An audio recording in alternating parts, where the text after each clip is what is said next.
Okay, hey everyone, welcome to another video. In this video we're going to talk about the importance of pre-selling the visitors to your sniper site. Okay, now pre-selling is admittedly a subject not a lot of people get excited about. People much prefer, talking about traffic and things like that, but in reality pre-selling is equally as important. Okay, this can mean, as we'll discuss in a minute, the difference between you making $600 a month from a sniper site and you making $60 a month.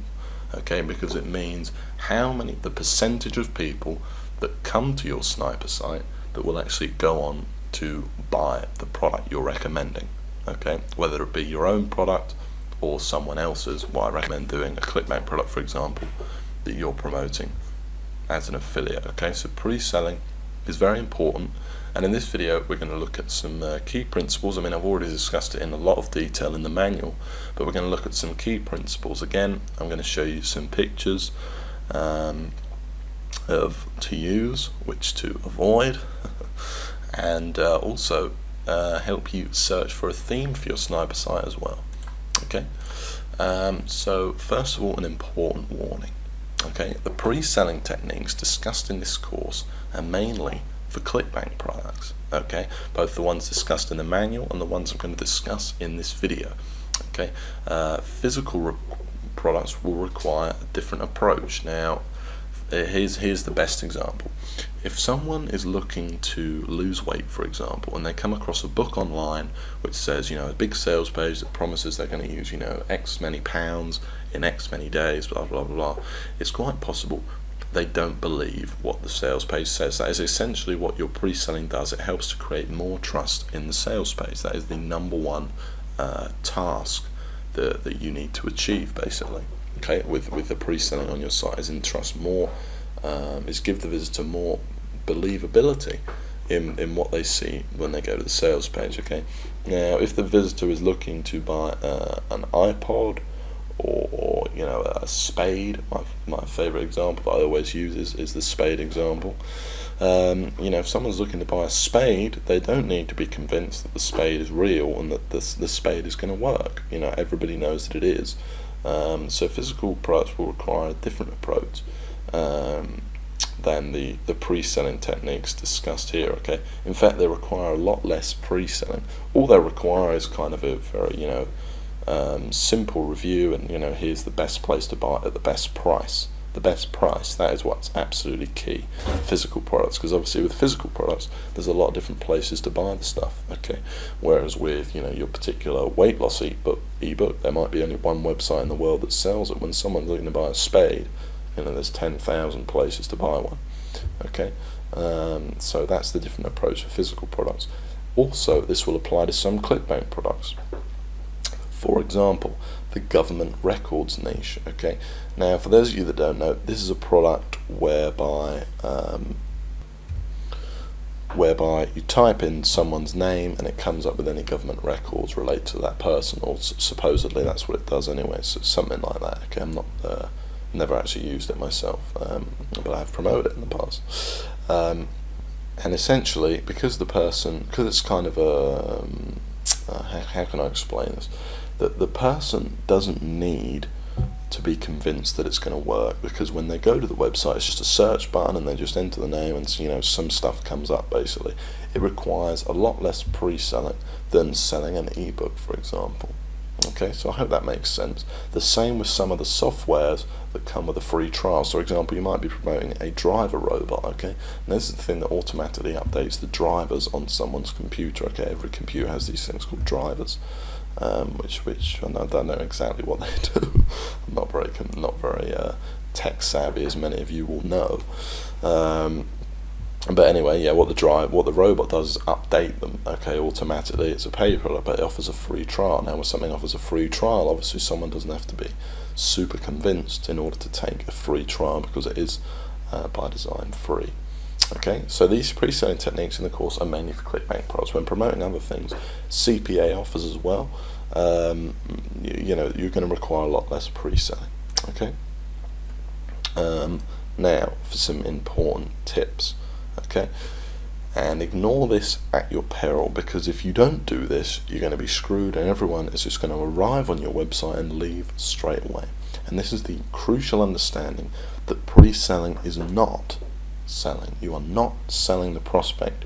You're not. It's not a hard sell. You're not like, now you need to, enter your credit card or forever be doomed and stuff like that. Okay, that is the job of the sales page.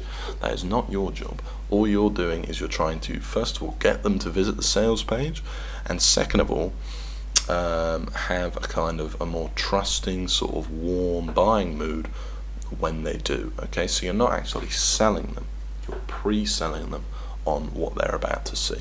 Okay, now ignoring this alone could mean the difference. Well, it could mean a lot more of a difference, but between $200 and $600 a month. I'll give you a recent example. It wasn't $200 and $600, but I had a site that was making, I think, around $300 and, funny enough, I think it was $310 a month. And then I actually changed all the posts. Actually, no, I changed the final post, okay, which is the important pre-selling post. That was the only post I changed. It took me, so as not to affect the search engine position too much of the site. I only changed that post, and I changed the theme, I think, as well. And yeah, and it went from $310 a month to, I think, around $550 a month. Okay. And then, that took literally about half an hour's work. Okay, so pre-selling, get pre-selling right, and it's really going to help your site, going to make you a lot more money. And that's just one site. Imagine across your entire network or across your entire empire of sites. Okay, but remember, it's not selling. And another thing is give value to the visitor and pre-sell them at the same time. Okay, so we're not just pre-selling them and thing, we're also kind of answering their questions. So here's an example. If someone searches for how to get a six-pack and they come across your website, you're also going to want to give some value to them, kind of explaining the process you might have gone through of how to get a six-pack, or what you found out online, some helpful tips, while at the same time pre-selling them on the product you've chosen to promote. Okay, you want to do both at the same time. That's really important. Okay, if you're just seen as selling them, then the person's going to get bored by your website and they're just going to leave. Okay, so they do need to get some value as well in your writing. Okay, now the key, the big word in pre-selling, for me anyway, the number one thing you need to bear in mind, the number one concept is congruence. Okay, your theme, everything must fit together. Okay, everything must fit together.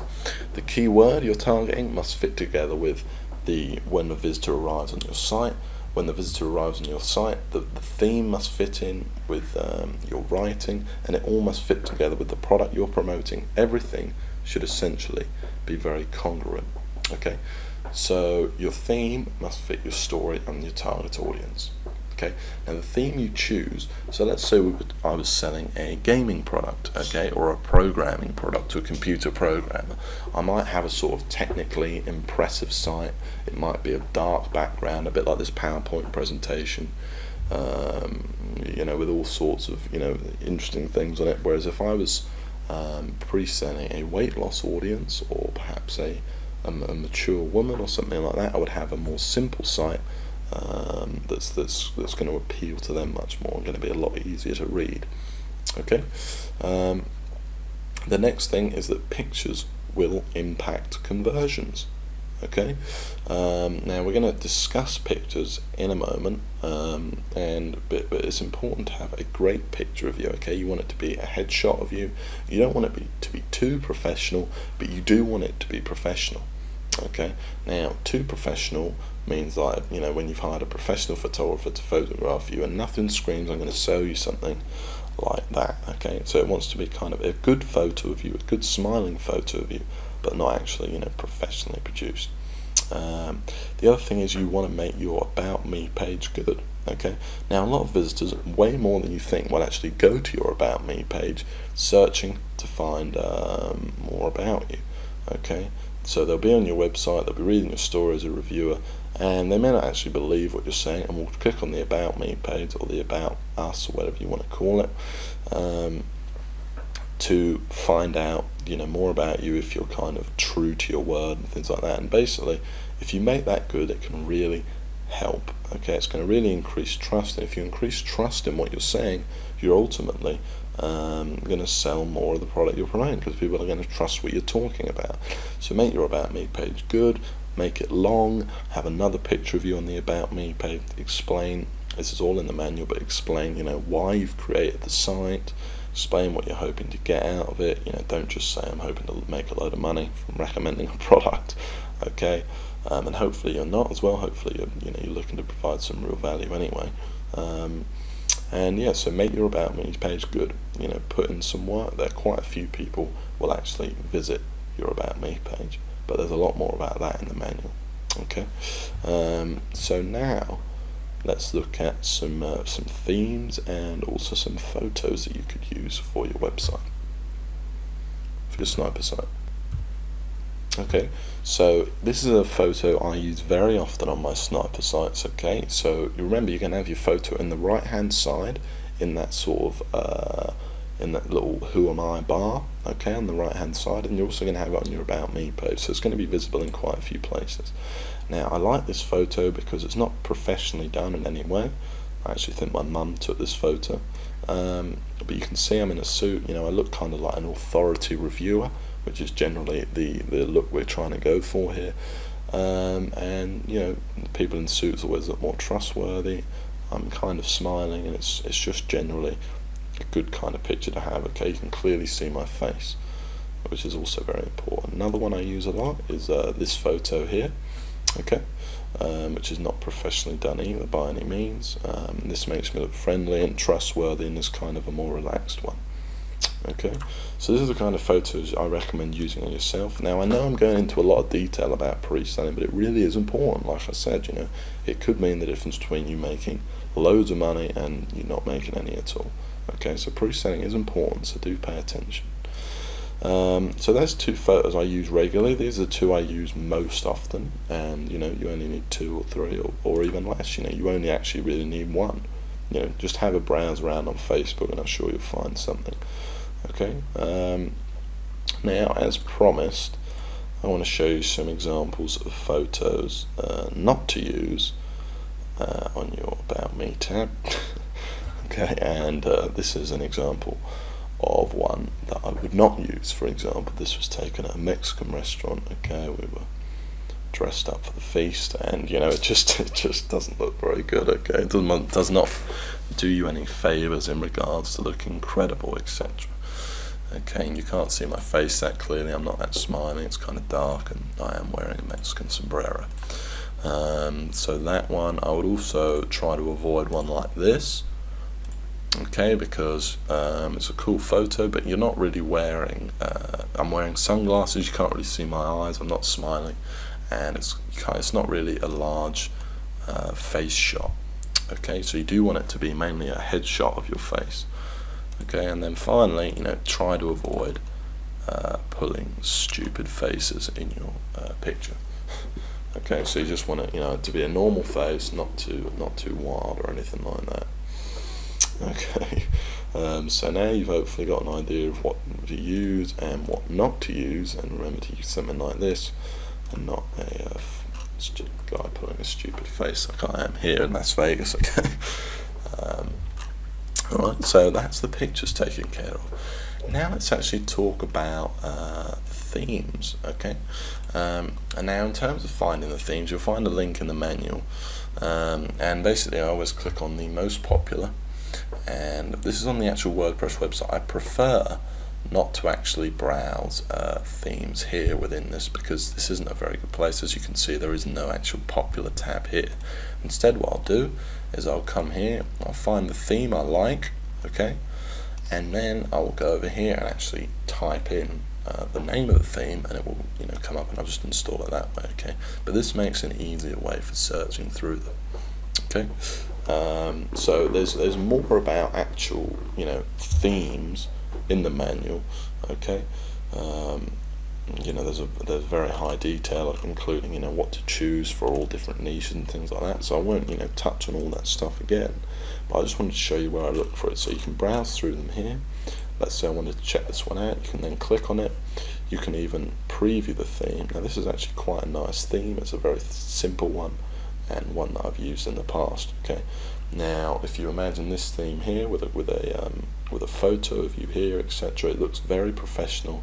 It's very good for, you know, something to do with weight loss, acne, health and fitness, that kind of thing. This theme is called Light Clean Blue, and now is one of my favorites. It's also very good for search engine optimization because it's very simple. Okay, so this is a great theme for your sniper site and one I highly recommend. Okay, it's not too professional, but it's clean, which is important. Okay, so you can click preview and you can actually see what the theme looks like. You know, there's multiple pages here. You can check those out. I also actually recommend some in the manual. Okay, some specific ones of ones I use. Okay, I know here you can still see here, you know, a year and a half after I created the initial Google Sniper, and you know, almost 2 years actually, and it's still here, still a popular theme. Okay, so the iKnow is a great one and one I use very often. Okay, and you've got a whole bunch of ones here, and this is where I recommend. Now remember, once you've got your theme, you just take the name and you go over here and you go ahead and type it in, and it'll find the theme and you can download it. Okay, so in this video we've gone over just some pre-selling techniques. Again, I've mentioned a few more of them are in the manual. We looked at some pictures and also some themes. Hopefully you've enjoyed it. Head back to the manual now, and I'll see you in the next video.